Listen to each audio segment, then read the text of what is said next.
गरीबों की आवाज अनसुनी करके पैसे लूटकर अय्याशी में जीने वाला एक व्यक्ति।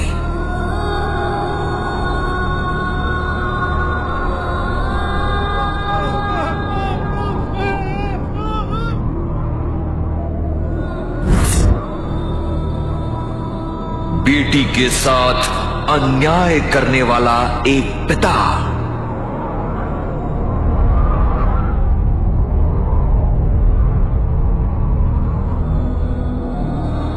एक व्यभिचारी स्त्री।